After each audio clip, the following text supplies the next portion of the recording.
আল্লাহ নবী যা আদেশ করেছে মেনে নাও, আল্লাহ নবী যা নিষেধ করেছে ছেড়ে দাও। নামাজ পড়বে নবীজি ভাবে পড়েছে, রোজা রাখবে নবীজি ভাবে রেখেছে, হজ করবে নবীজি ভাবে করেছে, যাকাত দেবেন নবীজি ভাবে দিয়েছে, কন্যার মেয়ের বিয়ে দেবেন নবীজি ভাবে দিয়েছে, নাতিপুতিদের আদর করবেন নবীজি ভাবে করেছে। এ যুবক যুবতীরা, বাপেরা মায়েরা, যারা ঈমান এনেছো, যারা আখিরাতকে বিশ্বাস করো, যারা মৃত্যুর পর ময়দানে মাসনে উঠানো হবে মানো, যারা বিশ্বাস করো কিয়ামতের দিনে মাথার এক বেগদা ইখতিলাফ, এক হাত উপরে আল্লাহ বা সূর্যকে নামিয়ে দেবে, সূর্যের 12 গুণ তাপ আল্লাহ বাড়িয়ে দেবে। এ যুবকেরা, এটা সেই সূর্য নয়, সেটা নতুন করে বানানো হবে। কেন? কুল্লু মান আলাইহা ফান, সব কিছু আল্লাহ ফানা করে দেবে। এ আসমান থাকবে না, এ চাঁদ থাকবে না, সূর্য থাকবে না, তারাগুলো ছোটে ছোটে গলে গলে গলে গলে পড়তে লাগবে। এই যে জমিন দেখছো, এটা পৃথিবীর উপরে পানির উপরে ভাসমান।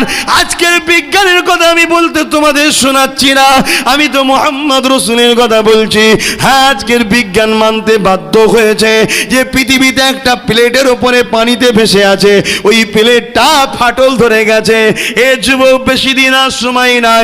এই যে বিশাল বিশাল পাহাড় দেখছো, এই পাহাড়গুলোকে আল্লাহ পাক পেরেক হিসাবে কাজে লাগিয়েছে। কেননা পানির উপরে পৃথিবীটা টলটে ছিল, আল্লাহ পাক ওই পাহাড়গুলোকে পেরেক হিসাবে সেটা দিয়েছে। যতটাও পড়ে আছে তার থেকে অনেক বেশি তোমার জমিনের তলায় পানির মধ্যে গিতে রয়েছে। এ যুবক, মেনে নাও, যদি বাঁচতে চাও, আর যদি মনে হয় না বেকার সময় নষ্ট করে নাই, যাও রিচার্জ করো আর গান টান যা মন যাই করগে যাও, জবাব আল্লাহর কাছে দেবে। আমি লিবার কেউ নয়, কিন্তু এনেছেন যখন বাঁচাবার চেষ্টা একটু ভালোবাসি বলে দিয়ে যায়। আল্লাহ নবী জানিয়ে দিলে ওই কিয়ামতের দিনে ময়দানে মাশরে এমনও পাপ পাওয়া যাবে, নিজের ছেলেকে জমিনে শুইয়ে দিয়ে ওই ছেলের বুকের উপরে পা দিয়ে দাঁড়িয়ে যাবে। কিয়ামতের দিনে এমনও মা পাওয়া যাবে, নিজের মেয়েকে জমিনে শুইয়ে দিয়ে ওই মেয়ের বুকের উপরে পা দিয়ে দাঁড়িয়ে যাবে। কিয়ামতের দিনে এমনও ভাই পাওয়া যাবে, নিজের বোনের বুকে পা দিয়ে দাঁড়িয়ে যাবে। কিয়ামতের দিনে এমনও ছেলে মেয়ে পাওয়া যাবে, নিজের বাপ মার মুখে পা দিয়ে দাঁড়িয়ে যাবে। সাহাবা হুজুররা শুনে কাঁদতে লাগলে, ইয়া রাসূলুল্লাহ, হাবিবাল্লাহ, এরকমটা কেন হবে? আল্লাহ নবী বলেছিলেন, বাবা সাহাবারা, ওই দিন সূর্যের 12 গুণ তাপ বেড়ে যাবে। বর্তমান সূর্য কোটি কোটি মাইল দূরে রয়েছে, এই যে তাপ, এর থেকে 12 গুণ তাপ আল্লাহ পাক বানাবে। ওই সূর্যটাকে আল্লাহ মাথার এক বেগ দিলাম, এক হাত উপরে নামিয়ে দেবে। ওই সূর্যের তাপেতে যেমন লোহাতে আমন করে আগুন দিলে, আগুনে লোহা দিলে লোহাটা পুড়ে পুড়ে যেভাবে লাল হয়ে যায়, এই জমিনটা পুরে লাল হয়ে যাবে। মানুষ জমিনের উপরে দাঁড়াতে পারবে না। তাই যার উপরে যা চলবে তাকে জমিনে শুইয়ে দিয়ে তার বুকে পা দিয়ে দাঁড়িয়ে যাবে। যারা এই মাহফিলের ইজ্জতের জন্য, কোরআনের মাহফিল, সুন্নাতের মাহফিলের ইজ্জতের জন্য এই রোদকে অপেক্ষা করে বসে বসে রয়েছো, কিয়ামতের দিনে দোয়া করি আল্লাহ যেন তোমাদের ঘরে আরশে আজিমের ছায়ায় বসতে দেয়। আল্লাহু আকবার। আল্লাহ নবী সাহাবাদিওকে বললেন, এই ময়দানে মাশরে এত কোটি দিন হবে যেদিন মানুষ দাঁড়াতে পারবে না। এ যুবকেরা, আব্বারা, মায়েরা, বোনেরা, শুধু এটা নয়, আল্লাহ নবী জানিয়ে দিলে আল্লাহ পাক জাহান্নামকে বলবে, ফেরেশতা জিবরাইলকে বলবে, যাও আমার জাহান্নামকে নিয়ে এসে আমার আরশে বাঁ পাশে বেঁধে দাও। 70,000 জিঞ্জিল দিয়ে জাহান্নামকে বাঁধা হবে। জাহান্নাম লম্বা লম্বা জিভ বার করে গুনাহগারকে ধরতে যাবে। এ যুবকেরা শুনে রেখে দাও, এই সামান্য জিন্দগির জন্য তুমি যদি তোমার আখিরাতকে বরবাদ করে দাও, ওই দিন বিপদে পড়ে যাবে। আর দুনিয়ায় যদি তুমি আল্লাহ যাদের সঙ্গে উঠা বসা করতে বলেছে তাদের সঙ্গে উঠা বসা করো। আল্লাহ কাদের সঙ্গে উঠা বসা করতে বলেছে? ও আব্বাস সিদ্দিকী, তুমি কি করে জানলে আল্লাহ কাদের সঙ্গে বসতে বলেছে? আসো কোরআন খোলো, কোরআন হলো কিতাবুল্লাহ, আল্লাহ পাকের কিতাব। কোরআন হলো কালামুল্লাহ, আল্লাহ পাকের কথা। ইয়া আইয়ুহাল্লাযীনা আমানুত্তাকুল্লাহ, হে বিশ্বাসী ইমানদারেরা যারা ঈমান এনেছে, আমানতু বিল্লাহি ওয়া মালাইকাতিহি ওয়া কুতুবিহি ওয়া রাসূলিহি ওয়াল ইয়াউমিল আখির ওয়াল কদরি খাইরিহি ওয়া শাররিহি মিনাল্লাহি তাআলা ওয়াল বাসি বাদাল মাউত, যারা ঈমান এনেছে এগুলোর উপরে তোদেরকে আল্লাহ পাক জানাচ্ছে তোরা ভয় কর আমি আল্লাহ মাকে, এবং অকুনু মাস সাদিকিন, সত্যবাদীদের অনুসরণ কর। সত্যবাদী কারা? আল্লাহর কোরআনই জানিয়ে দিচ্ছে ইহদিনাস সিরাতাল মুস্তাকিম, মুস্তাকিম যারা, ও আমার আল্লাহ মুস্তাকিম কারা? আল্লাহর কোরআন জানিয়ে দিচ্ছে মিনান নবিয়িন ওয়াস সিদ্দিকিন ওয়াস শুহাদা ওয়াস সালিহিন, এরা হলো আল্লাহ পাকের দোস্ত, এরাই হলো সালেহিন, এরা হলো সত্যবাদী। এ যুবকেরা, তরুণেরা, এখন তোমাদের ধারণা হতে পারে তোমরা তো আর সালেহ নয়, তোমরা তো আর মুত্তাকি নয়, তোমরা তো আর সিদ্দিক নয়। শুনে রেখে দাও, জেনে রেখে দাও, আমি তোমাদেরকে জানিয়ে দিয়ে যাই, আল্লাহ নবী জানিয়ে দিলেন দুনিয়া যত শেষের দিকে যাবে, দুনিয়ায় যত ফিতনা বেড়ে যাবে, ফিতনা বেড়ে যাবে, ফিতনা বেড়ে যাবে, ওই দুনিয়া জমিনে আসমানের নিচে সব থেকে নিকৃষ্ট হবে আলেমরা। হ্যাঁ, নবী বলেছে সব থেকে নিকৃষ্ট হবে আলেমরা। আবার নবী পাকি জানিয়েছে ওই দুনিয়ার জমিনে আসমানের নিচে আখরি জামানায় যদি আল্লাহ পাকের কোনো বান্দা বান্দি হক কথা বলে, হক কথা বলে, হক কথা বলে, মনে রেখে দিও ওই হকবাদী হলো সেই সময়ের জন্য আল্লাহ পাকের ওলি।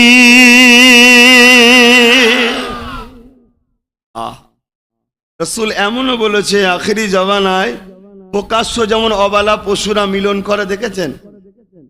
প্রকাশ্য, তাদের কোনো ঘর নেই, দোন নেই, লজ্জা শরম কিছু নেই।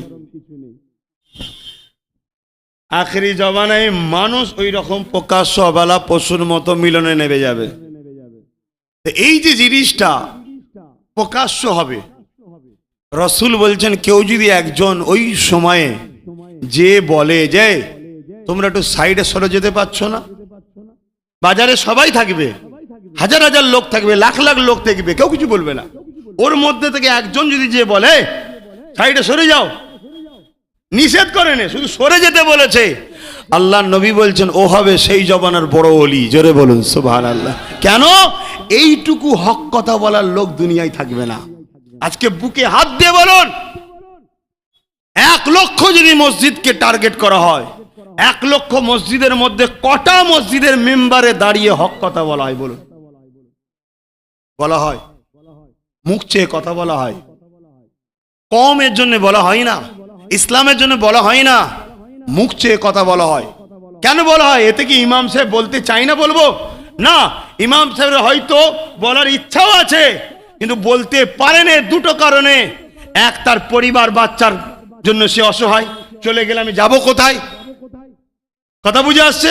আরেকটা হচ্ছে বললে আমি কিছু পাবো না। যে মানুষটার বলার ইচ্ছা আছে, মজবুরিতে বলতে পারছে না, তার তবুও ছাড় আছে, আল্লাহ পাক দয়াময় তেনাকে ছাড় দেবেন ইনশাল্লাহ। কিন্তু যে মানুষটা মসজিদে খোদার মেম্বারে দাঁড়িয়ে খোদার জন্য কথা বলে না, রাসূলের জন্য কথা বলে না, তাকে কিন্তু আল্লাহ ছাড়বে না। আমি আব্বাস সিদ্দিকী আমার কথাও বলছি, এই মেম্বারে আমাকে তুলেছে আমার আল্লাহ, আপনি নয়।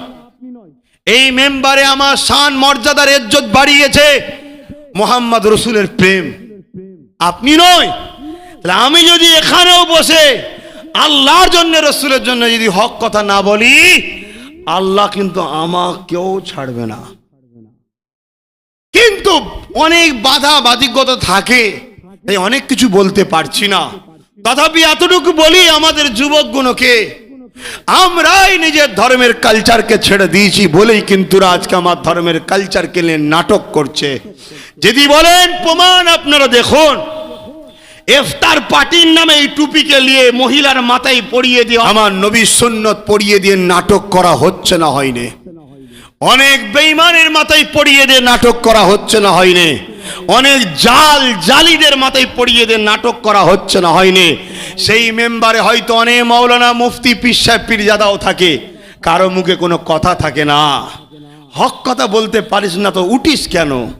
ওই মাহফিলে হাজারো লক্ষ আমার নবীর উম্মত দাবিদাররা গিয়েই নাকি ইফতার খোলে, অথচ হক কথা বলার সাহস থাকে না কেন? আমি যদি ফলের জুসটা না পাই। অথচ তোমার আল্লাহ, তুমি দুনিয়ায় আসতে দেরি করেছিলে, তোমার আল্লাহ তোমার মায়ের স্থানে খাবার পাঠাতে দেরি করেনি। আজকে সেই আল্লাহর জন্য তোমার মুখে কথা নেই, আজকে সেই আল্লাহর জন্য তোমার একটু প্রতিবাদ করার নেই। ভুলে যাওনি বন্ধু, যেতে আব্বাসকেও হবে, যেতে তোমাকেও হবে, সবাইকে হবে, ছাড় কিন্তু কোনো বেটা পাবে না। যে আমি নবীর খানদানের ছেলে গো আল্লাহ, আমি পীর সাহেব ছিলাম, আমার পিছনে লক্ষ লক্ষ যুবক ঘুরতো, আমি ভিআইপি লোক, খোদা তুমি আমাকে রোদে দাঁড় করালে হয়?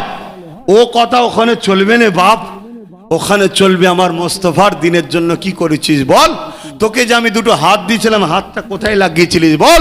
দিমাগ দিয়েছিলাম, দিমাগটা কোথায় লাগিয়েছিলিস বল? চোখ দিয়েছিলাম, নজরটা কোথায় লাগিয়েছিলিস বল? পা দিয়েছিলাম, কদমটা চালিয়েছিলিস কোথায় বল? জবানে কথা দিয়েছিলাম, কি কথা বলেছিলিস বল? অর্থ পকেটে দিয়েছিলাম, টাকা খরচ করেছিলিস কোথায় বল? তোকে আমি এলাকার নেতা বানিয়েছিলাম, তাকতলা বানিয়েছিলাম, ওই তাকত দিয়ে তুই আমার দিনের জন্য কি করেছিস বল? গরিবদের জন্য কি করেছিস বল? আর যদি না বলতে পারো তাহলে যাও। শুনছেন তো? বড্ড বেশি বলা হচ্ছে নাকি আজকে? গরমের চোটে ভুল বকছি নাকি?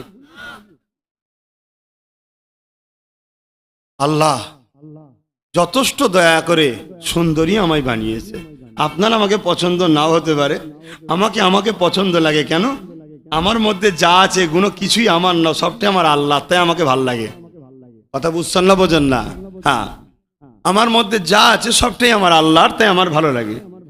ওই জন্য আমার আল্লাহ আমাকে যা বানিয়েছে অবশ্যই খুব সুন্দর বানিয়েছে, খুব নিখুঁত বানিয়েছে। অতটা খারাপ আল্লাহ পাকের সৃষ্টি নয় যে সামান্য গরমের কাছে হেরে যাব।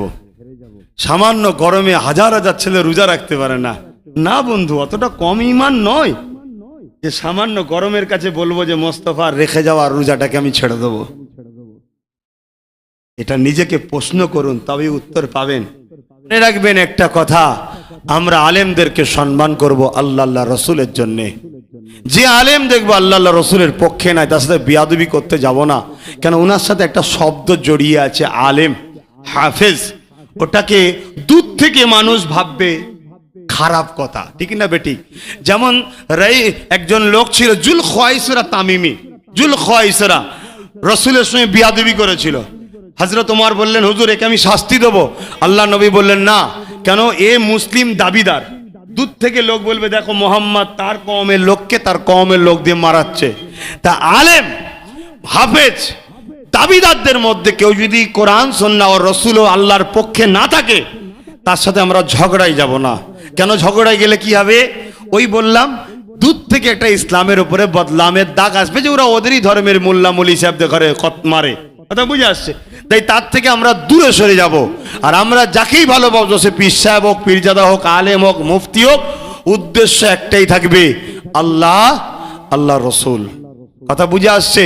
আসেন একটু সালাম দেবো। ইয়া নবী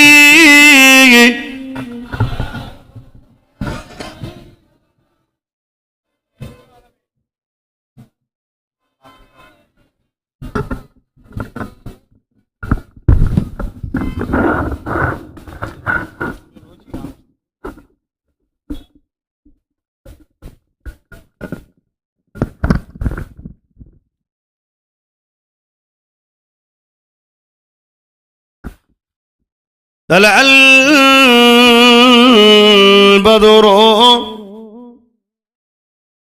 علينا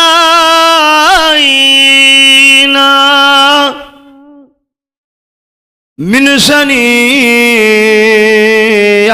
الوداع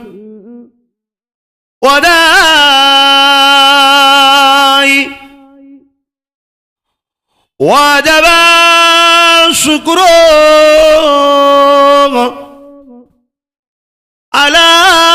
আলাইনা মাদা লিল্লাহ আহিদাই ইয়া নবী সালামুন ইয়া রাসূল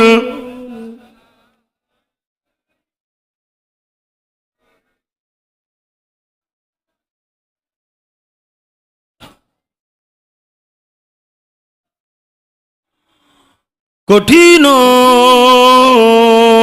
হাসরের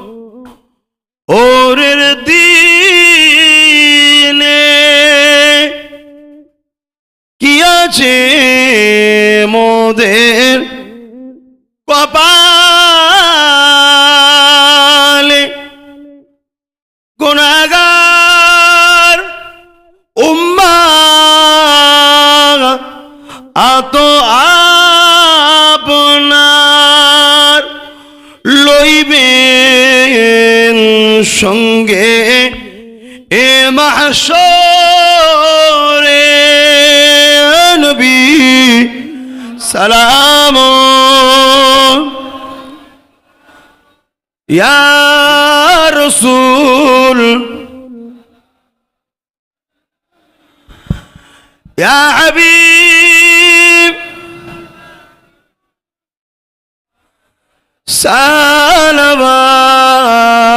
সালাওয়াতুল্লাহ সকলে গে বসেন দোয়া হবে আর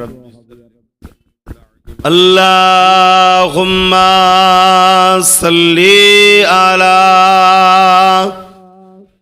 সাইয়্যিদিনা মাওলানা মুহাম্মদ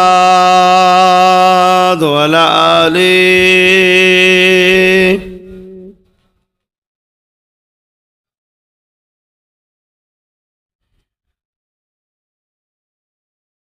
আইকে যাবে সঙ্গে আমার আইকে যাবে সঙ্গে আমার নবী দেশে আয় নবী দেশে আয় যেতা মরুর ধুলো মুক্ত হলো যেতা মরুর ধুলো মুক্ত হলো লেগে নবীর পায় লেগে নবীর পায় আল্লাহুম্মা সাল্লি আলা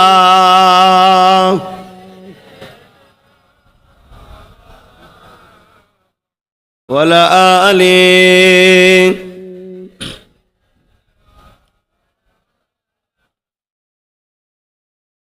হাজা দুঃখনে যাব আমি বলবো নবীজিকে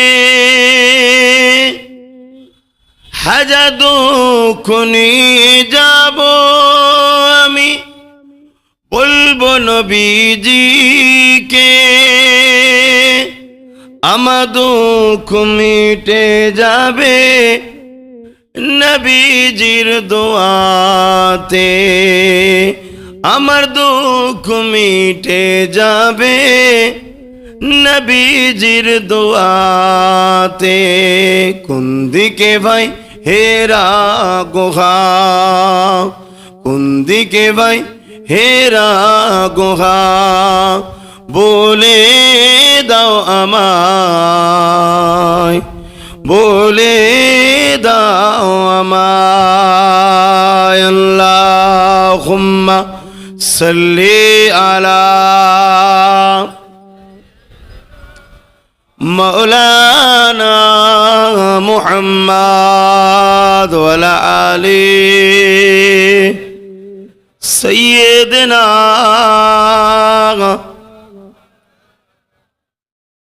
যে যা পড়েছেন আমাকে হাওলা করুন। বিসমিল্লাহির রহমানির রহিম।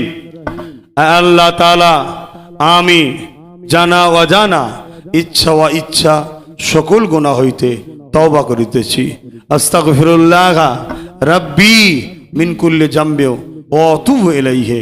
আশহাদু আল্লা ইলাহা ইল্লাল্লাহু ওয়াহদাহু লা শারীকা লাহু ওয়া আশহাদু আন্না মুহাম্মাদান আবদুহু ওয়া রাসূলুহু লা ইলাহা ইল্লাল্লাহ মুহাম্মাদুর রাসূলুল্লাহ সাল্লাল্লাহু আলাইহি ওয়াসাল্লাম। 5 ওয়াক্ত নামাজ পড়বেন, এক মাস রোজা রাখবেন, বাপ মার খেদমত করবেন, হালাল খাবেন, হারাম থেকে দূরে থাকবেন। বাংলার মানুষ অনেক দলমত ইসলামের মধ্যে আছে, ছোট বড় দেখার দরকার নেই, সমালোচনা করার দরকার নেই। বাপ দাদু সবাই দাদা হুজুরের ওসিলায় ইসলাম পেয়েছে, দাদা হুজুরকে মজবুত করে ধরে রাখবেন। আব্বাস সিদ্দিকী যদি ভালো লাগে আমার নলেজ সিটির সঙ্গে জুড়ে যান। আল্লাহুম্মা আমিন। आय अल्लाह, हमारा अब्बा गुनों के लिए, भाई गुनों के लिए, माँ गुनों के लिए, বোন গুণো के लिए, ছোট ছোট বাচ্চা গুণোं के लिए হাত তুলেছি। আল্লাহ যা কিছু বলেন আমি বললাম, আল্লাহ সবটাই আপনার জন্য। কেন মান আহাব্বা লিল্লাহ ওয়া আবগাদা লিল্লাহ ওয়া আতা লিল্লাহ মান আলিল্লাহ ফাকাদ ইস্তাকমাল ঈমান। আল্লাহ এরপরও যদি কোনো কাজ কর্ম বলা আপনি অপছন্দ করেন, আল্লাহ আপনি দয়া করে মাফ করে দেবেন। আল্লাহ কেন আপনি যদি পছন্দ না করেন, আমার চিৎকার আমার বলা সবটাই বেকার হয়ে যাবে। খোদা দুনিয়া আমায় কত নাম দিল, দুনিয়া আমায় কত তকবীর দিল, দুনিয়া আমায় কত পছন্দ করলো, ওটা বড় কথা নয়। মালিক আপনি যদি আমায় পছন্দ করেন সেটাই হলো বড় কথা। তবে আমি চেষ্টা করছি আপনার দিনের কাজ করার, আপনার হয়ে কথা বলার, সবটাই আপনার হয়ে করার চেষ্টা করি। তারপরেও চলতে গিয়ে কোনো জিনিস যদি আপনার অপছন্দ হয়ে যায় দয়া করে মাফ করে দেবেন। যদি খুশি হয়ে রহমত করে কিছু সওয়াব দেন, আমার দয়ার নবীর দরবারে সওয়াবখানা পৌঁছে দেবেন। হুজুরে আব্বাজান, হুজুরে আম্মাজান, হুজুরে পরিবারদের দরবারে সওয়াব পৌঁছে দিন। হুজুরে সাহাবা সাহাবিয়াদের উপরে সওয়াব পৌঁছে দেবেন। খাতুনে জান্নাত সহ ইমামে হাসান হোসেন কারবালা সে সওয়াবখানা পৌঁছে দেবেন। মুজাদ্দিদ আলফে সানি বাহুদ্দিন কুতুবুদ্দিন আউলিয়া সুলতানে হিন্দ গরিবে নওয়াজ খাজা মাইনুদ্দিন চিশতি আজমি সওয়াবখানা পৌঁছে দিন। আয় আল্লাহ, তামাম বিশ্বত ওলি গৌস কুতু আবদাল সাদাত সালিহিন আরিফিল্লাহ আছেন, প্রত্যেকে রুয়ে রুয়ে সওয়াবটা পৌঁছে দিন। আমাদের মুর্শিদ কেবলা মুর্শিদে আলা মুজাদ্দিদুজ্জামান শেখ আবু বকর সিদ্দিক আল কুরাইশ আল হাসমি দাদা হুজুর উপরে সওয়াব পৌঁছে দিন। দাদা হুজুরের 5 কলিজার টুকরা খলিফা হুজুর সওয়াবখানা পৌঁছে দিন। এখানেই শুয়ে আছে বসিরহাটে আল্লামা রুহুল আমিন সওয়াবখানা পৌঁছে দিন। শাহ আলী হুজুর সহ যত আপনার মাহবুব বান্দা বান্দি হারুয়াই শুয়ে আছে, পীর আব্বাস আলী আল্লাহ ভাঙরে শুয়ে আছে, সুলতান আসগার আলী হুজুর সওয়াবখানা পৌঁছে দিন। আল্লাহ দয়াময় দয়া করে আমরা যারা তুলেছি আমাদের দাদু কুল, দাদি কুল, নানা কুল, নানি কুল, শ্বশুর কুল, শাওরি কুল, মাই মুরব্বী যারা আপনার ডেকে সারা দিয়ে চলে গেছে, আল্লাহ প্রত্যেকে রুয়ে রুয়ে সবটুকু পৌঁছে দিন। আল্লাহ কারো কবরে আযাব হয়ে থাকলে হাবিবে খাতির আযাবকে মাফ করে দিন। আল্লাহ তাআলা আমাদের প্রত্যেকের আব্বা আম্মা ভাই বোন নানা নানি দাদু দাদি শ্বশুর শাশুড়ি মাই মুরব্বী স্বামী স্ত্রী ছেলে পুলে যারা হায়াতে আছে হায়াত দারাজ করুন, সুখে শান্তিতে রাখুন, হাসি খুশিতে রাখুন, প্রত্যেককে দুনিয়ার ফিতনা থেকে হেফাজত করুন। আপনার সৃষ্টি আপনার করে রাখুন, জালিমদের জুলুম থেকে, মুনাফিকের মুনাফিকি থেকে, কাফেরদের কুফরি থেকে আল্লাহ তাআলা আমাদের ঈমান জান মাল হেফাজত করুন। আয় আল্লাহ, তামাম বিশ্বে মুমিন মুমিনা নর নারী ঈমানদার মাত্র প্রত্যেকে জানমাল ঈমান জোদ হেফাজত করুন। আল্লাহ তাআলা আমার মাতৃভূমি ভারত এই দেশকে আপনি বিদেশি শক্তি থেকে এবং দেশের ভেতরে যারা গাদ্দার আছে তাদের থেকে আমার মাতৃভূমিকে হেফাজত করুন।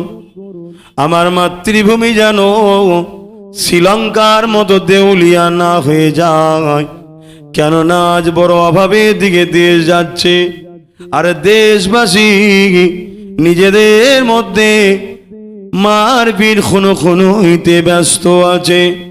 আল্লাহ তাআলা আমার নবী দেখিয়েছে মক্কাকে ভালোবেসেছে। নবীর মাতৃভূমি মক্কা ছিল, তাই নবীর সুন্নাতে যাবে। আমি আব্বাস আমার মাতৃভূমি ভারতকে ভালোবাসি, তাই দোয়া করে আমার মাতৃভূমিকে হেফাজত করুন। আমার মাতৃভূমিকে যারা ভালোবাসে, সে বর্ডারের ফোর্স হোক, সেনাবাহিনীর মধ্যে হোক, প্রশাসন বন্ধুদের মধ্যে হোক, আরও যারা ডিএমএসপি বিডিও অফিস আদালতে রয়েছে তাদের মধ্যে হোক, যারা ন্যায় নিষ্ঠার সাথে আমার মাতৃভূমিকে ভালোবাসে, তাদের জন্য দোয়া করি মালিক তাদেরকেও আপনি সুখে শান্তিতে ছেলে পুলে নিয়ে হাসি খুশিতে পেট ভরে খাবার ব্যবস্থা করে দিন। তামাম কায়নাতের রেজিক দাতা আল্লাহ, আমার মাতৃভূমির বসবাসকারী সবাই আমার দেশের ভাই বোন, বাবা দম্মা খাওয়া ছেলে সবাই, আমরা সবাই তো ভাই বোন। আল্লাহ তাই আমার মাতৃভূমিতে যারা বসবাস করে সবার পেটে খাবার, পরনার কাপড়, থাকার সুব্যবস্থা, ভাতৃত্বের সাথে মানুষ জাতি মিলেমিশে থাকার তৌফিক দিন। প্রতিটা ধর্মের বাড়িতে বাচ্চাদেরকে নাই সত্যের সাথে মিলেমিশে উচ্চ শিক্ষায় শিক্ষিত করে দিন। আল্লাহ তাআলা খাস করে আমার কওমকে কারবার, ব্যবসা বাণিজ্য রুজিতে, রাষ্ট্রপ্রেমে, রাষ্ট্র সেবাতে, ন্যায় সততার রাজনীতিতে আমার কওমকে আগিয়ে দিন। কেন আমার কওম ৭৪, ৭৬, ৭৫ বছর ধরে আল্লাহ পাক একদল লোকের পিছনে শুধু গোলামি করে গেল, আর তারা অনেকেই দেশের ক্ষতি করেছে, ধর্মের ক্ষতি করেছে। তাদের পিছনে থাকার জন্য আমরাও আসামি হয়ে যাচ্ছি। আল্লাহ আমার কওমকে বুঝ দিন, চুরি করা চোরকে সাপোর্ট করা এক, দেশের ক্ষতিকারক আত্মাকে সাপোর্ট করাও এক। তাই আমরা কওমকে যেন নাই সততার সাথে, যারা সত্যবাদী, ইনসাফওয়ালা, ইনসানিয়াতওয়ালা, মানবপ্রেমিক, রাষ্ট্রপ্রেমিক যারা রিতার আছে, তাদের পাশে আমার কওমকে দাঁড় করাবেন। যারা রাজনীতির ক্ষমতায় মানুষ ও সমাজকে ক্ষতি করে লোটে, তাদের হাত থেকে আমার কওমকে হেফাজত করো। আল্লাহ তাআলা বড় ভাই হয়ে দোয়া করি আমার ছোট ভাইয়ের জন্য, নওশাদ ও দেশের জন্য, দেশবাসীর জন্য, মানুষের জন্য। আল্লাহ পাক লাহু মুলকুস সামাওয়াতি ওয়াল আরদ, কোরআনে তুমি জানিয়ে দিয়েছো জমিন আসমানের রাজত্ব ক্ষমতা তোমার কুদরতি হাতে। তে আমার ভাই ইনসাফ, ইনসানিয়ত, ন্যায় সততার জন্যে, আপনার সৃষ্টি সেবার জন্যে, সে হতে পারে হিন্দু, দলিত, আদিবাসী, সাঁওতাল বা আমার কওমের গরিব, সবার পাশে দাঁড়িয়ে সবাই মানুষ জাতির সেবার জন্য, মাতৃভূমির সেবার জন্য নেবেছে। আল্লাহ আপনি আমার ভাইকে অনেক বড় রাজ ক্ষমতা দান করবে। সব কিছুর মালিক আপনি আমার ভাইকে একদিন অনেক বড় সিংহাসনে বসাবেন, যেখান থেকে সর্বধর্মের মানুষের যেন কাজ করতে পারে। আমার ভাইকে ন্যায়ের পক্ষে, সত্যের পক্ষে, ইনসাফ, ইনসানিয়াতের পক্ষে রাখবেন। কেউ ভুল রাস্তায় চালালে তারা হেফাজত করবেন। আর দয়াময় সবার জন্য দোয়া করলাম। আমি গুনাহগারের জন্য কি দোয়া চাই? মালিক আপনি আমার জন্য যথেষ্ট। হাসবুনাল্লাহ ওয়া নি'মাল ওয়াকিল, নি'মাল মাওলা, নি'মান নাসির। তবে আল্লাহ আমি ধর্মের প্রচার করে বেড়াই, এই প্রচারের কাজকে কবুল করে নেবেন, সুন্দর করে দিনের প্রচার করার তৌফিক দেবেন, নলেজ সিরি করছি করার তৌফিক দেবেন, এবং অরাজনৈতিক সংগঠন আহলে সুন্নাত ওয়াল জামাত থেকে মানুষকে পড়াই, খাওয়াই, পরনার কাপড় দেওয়ার ব্যবস্থা করি। ওই কাজগুলোকে আপনি কবুল করে নেবেন আল্লাহ। আল্লাহ পাক দয়াময় দয়া করে আলেম ওলামাদেরকে একতা হয়ে অসহায় গরিবদের জন্য নিরপেক্ষভাবে কাজ করার তৌফিক দেন। কেন এই আলেম উলামারা এই সমাজকে শান্তির রাস্তা দেখাতে পারে। আজকে সেই উলামারাই কেউ শকে পড়ে হোক, কেউ চাপে পড়ে হোক, আজ কণ্ঠ বন্ধ করে রেখেছে। আল্লাহ পাক আলেমদের জবানের কণ্ঠকে খুলে দেন, একতা হবার তৌফিক দেন, মিলেমিশে মানুষ জাতির জন্য ভাবার তৌফিক দেন। আমিন আমিন আমিন। বারহাক লা ইলাহা ইল্লাল্লাহ, লা ইলাহা ইল্লাল্লাহ, লা ইলাহা ইল্লাল্লাহ, মুহাম্মাদুর রাসূলুল্লাহ সাল্লাল্লাহু আলাইহি ওয়াসাল্লাম।